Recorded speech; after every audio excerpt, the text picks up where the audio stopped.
sige. Para magsimula, gumawa ka ng ilang itlog.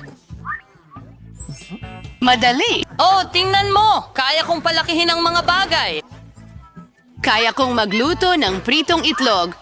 Bukod dito, alam ko kung paano ito gawing mas maganda at nakakaaki. Yaw! Para gawin ito, gagamitin ko ang espesyal na hulma. Ang itlog ko ay magkakaroon ng anyo ng mukha ng kuneho. Sa tingin ko, susubukan kong gamitin ang magnifier ko sa itlog. Tingnan mo. Sandali. Liliit pa ito. Kakaiba. Mukhang pinindot ko ang maling button. Subukan natin ulit. Ha, gumagana. Oh, Sigurado ka bang kaya mong kainin ito? siyempre. Ito ay isang tunay na siyentipikong tagumpay. Mga babae, huwag kayong makialam. Gagawa ako ng malalaking pritong itlog mula sa malaking itlog na ito. Ayan na. Ang galing nito. Hindi pa ako nakakita ng ganito kalaki. Well, lilipat na ako sa aking obra maestrang pagluluto. Sa simula, ang mga itlog ay kailangang basagin sa mga espesyal na hulma. Pagkatapos, ilagay natin ito sa kumukulong tubig. Susunod, isang avocado. Kailangan itong ihiwain at gawing puri. Ito ay guacamole. Kailangan itong ipahid sa toast. Oh, tingnan mo. Napakaganda. Ilang labano sa ibabaw at handa na ang almusal. Ang unang higanting itlog sa mundo? Oh, tingnan mo kung gaano ito kabongga. At may ketchup. Pero sa akin ang pinakamatamis. Tingnan mo! Mukha itong kuneho. Kawili-wili. Wow! Pinaghalong itlog sa anyo ng kuneho. Hindi lang maganda, kundi masarap din.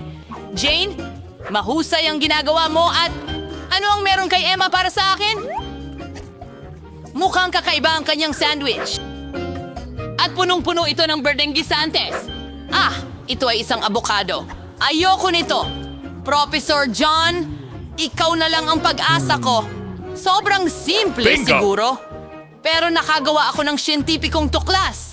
Jane, binabati kita. Mukhang may inihanda si Leo para sa atin. Tama. Ngayong pagkakataon, ihanda mo ako ng salad. Madali lang. Magagawa ito. Isang salad? Madali lang. Siyempre, mas mabuting maghanda ng salad na may sariwang gulay. Bakit hindi ko ito palaguin ngayon? Para gawin ito, gagamitin ko ang aking experimental farm. Ang mahalaga ay maingat na diligan ng mga binhi. Professor John, sa tingin ko may mali sa ginagawa mo. Oh, tama. Kailangan kong punasan agad ang baha na ito. Ayoko na mapuno ng maruming tubig ang aking salad. Oh, nagawa ko. Oh, tingnan mo! Mayroon akong salad dito. Panahon na para hiwain ito. Sunod! Isang loaf ang gagamitin. Kailangan ko ng tinapay at ilang beans. At isang figura ng dinosaur upang palamutian ang aking salad. Tingnan mo! Talagang astig ito. Parang isang installation. Ama. Ngayon, susunod na sa aking salad. Kumuha tayo ng pipino at ilang paminta, ilang sibuyas at ilagay ang lahat sa plato. Gagawin kong salad na parang cute na aso. Tingnan mo kung gaano ito kaganda. Napakaganda. Hindi mo man lang naisip ang tungkol sa mga sarsa. Maasim na cream. Perpekto ito para sa aking salad. Susunod, ilang itim na tinapay. Ito ang kakatawan sa lupa. Ngayon, gagawa ako ng magagandang bulaklak mula sa mga gulay, ilang labanos at iba pang gulay. Tingnan mo kung gaano kaganda ang kinalabasan.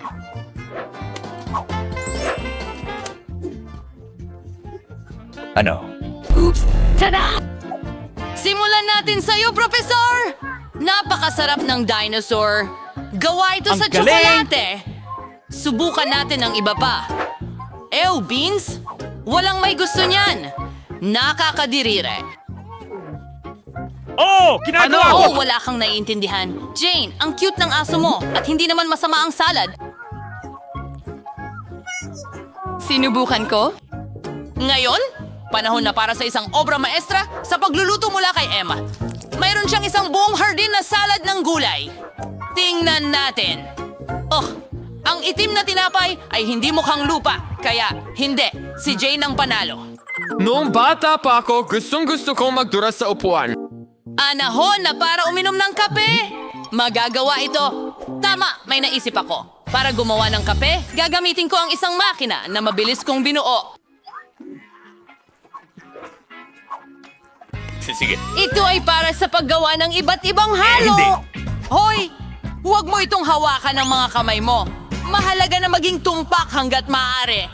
Ibubuhos ko ang mga butil ng kape. Susunod, kailangan natin ng apoy. Oh! At malapit nang maging handa ang kape, tumataas ang temperatura. Ginawa ko lahat ng tama. Hoy, tingnan mo. Umaagos na ang kape. Ipapakilala ko si Leo sa siyentipikong kape sa lalong madaling panahon. Una sa lahat, ang kape ay dapat masarap.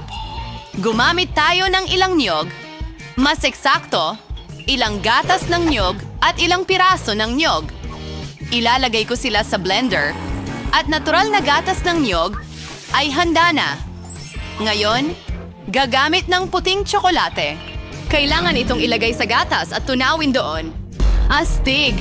Nag-grate din ako ng tsokolate at ibuhos natin ito sa baso. Pwede nating budburan ng mas maraming tsokolate sa taas at ilang berries. Magiging kahanga-hanga ito. Wow. Oh, Pero ito ay hindi kape. Dapat maitim ang kape. Kaya, hindi tayo pwedeng walang tsokolate dito. Bakit hindi natin ibuhos ang mainit na gatas sa bola ng tsokolate? Mas kamukha nitong kape. Perpekto! Oo. Panahon na para piliin ang nagwagi? tada! Ano na naman ang ginawa ng profesor ngayon? Ang mapait nito. Hindi, ayoko nito.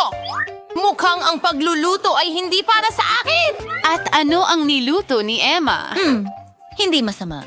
Ano yon, isang berry? Oh, Hindi masarap kahit kaunti. Jane, sa'yo na ang pag-asa namin. Sobrang sarap niyan. Maraming salamat. Binabati kita sa isa na namang tagumpay. Ako ay isang tunay na chef. Hurra!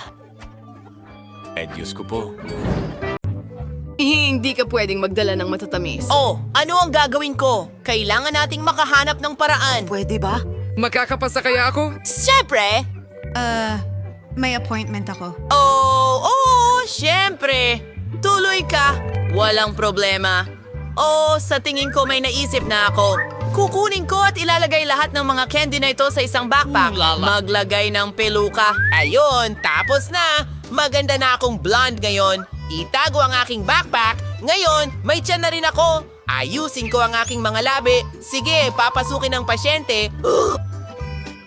Oh, ikaw ang bagong babae? Oh, hindi. Lalakad na ako mag-isa. Oh, sige, pasok ka na. Mabuti ang mga buntis. Hindi! Bawal ang matatamis. Ano ito? Sige na, ibalik mo ang mga yan dito. Sayang, hindi ko ito maipasok. Ah, may gusto sa matamis. Oh, ano ang nangyari? Oh, bigyan ng daan. Oh, nakakatakot. Oh, doktor, namamatay na ako. Oh, dalin mo siya sa operating room. Sana makaligtas siya. Nako po! Oh, Bob, kaibigan ko. Anong nangyayari? Paano ako magiging wala ka? Ano?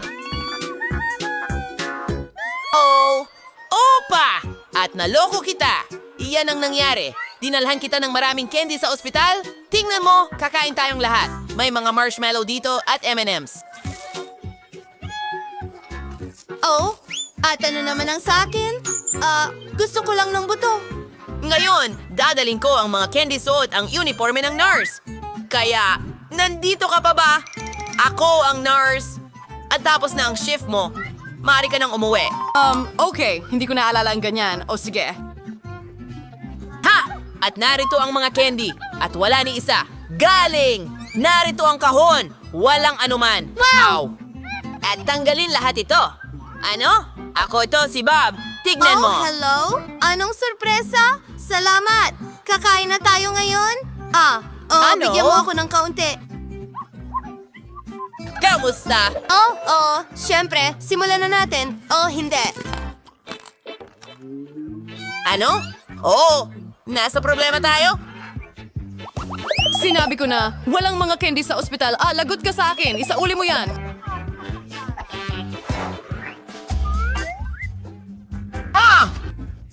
Tara na! At ikaw? Hindi. Pagkatapos ay may naisip ako. Kukunin ko ang aking kamay at ilalagay ang Skittles sa loob. Hindi! Magpapanggap ako na kamay ko ito! Astig! Siguradong gagana ito! Tara na! Masakit ang braso ko! Oh, kawawa naman. Tingnan ko nga. Ang binti ko! Kailangan ko ng doktor. Oh, tumakbo? Ang kamay ko! Anong nangyayari sa iyo, Bob? Anong problema? Pasensya na! Ha? May dala akong para sa'yo. Tingnan mo. Opa, ayos lang ang braso ko. Pero narito ang ilang Skittles. Makukuha mo rin lahat ng Skittles. Mahal ko ang Skittles. Sa wakas. Tingnan mo. Hindi ka pwedeng pumasok na may dalang matatamis. Oh, parang nahihilo na ako. Hindi ito madadaan ng ganong kadali. Isusuot ko ang coat ng doktor. Ha! Iyan na! Magtatali ako ng kurbata. Makukuha ko ang lahat ng gusto ko. Para sigurado, maglalagay ako ng bigote at magdadala ng medikal na maleta. Punta tayo sa Sweet Victory. Doctor. Dumating ka sa tamang oras. Sobrang sakit ng ulo ko. Tulungan mo ako. Hindi ko alam kung paano kita matutulungan. Walang init. Ayos lang. Talagang masakit ang ulo ko. Baka may mga tableta ka? Nasa problema ako? Siyempre meron ako. Tingnan natin. Isang magandang tableta. Pakiusap, inumin ito para sa sakit ng ulo. Oh, salamat, Doktor. Matamis ito. Asul na matamis? Gusto mo ba akong lokohin? Anong gagawin? Isa akong doktor. Isa akong totoong doktor. Nagbibiro ka ba? Lolokohin natin siya. Oy! Pakiramdam ko ang sama-sama. Oh, sandali lang. Susuriin ko. Anong nangyayari? Sa totoo lang, ako gusto ko ng doktor. Oh, pasok ka na. Ang astig. Anong kawili-wiling bakas ang iniiwan ng pasyenteng ito? May mali ba? Hindi. Teka muna. Ano ito? Meron kang mga candy? Hindi ako. Nahuli niya ako. Sige, isa pa. Ibigay mo sa akin ang inumin at umalis ka. Okay. Meron akong isang buong kahon nito. Aba! Anong buhay ito? Anong gandang bulaklak? Ibinibigay ko sa iyo ang rosas na ito. Alright. Anong klaseng himala ito? Ang interesante. Isang bulaklak para sa akin? At hindi ako mapapansin. Nakikinig ako sa iyo. Tingnan mo. Kita mo kung gaano karaming mga candy ang dinala ko para sa iyo. Wow, ang astig niyan. Salamat, kaibigan. Ang dami niyan. Ano yan? Anong klaseng milagro? Ang ganda. Gusto kong sumayaw. Twigs, paborito ko. Tingnan mo ang mga nakakatawang sayaw na yan. Maayos ang lahat.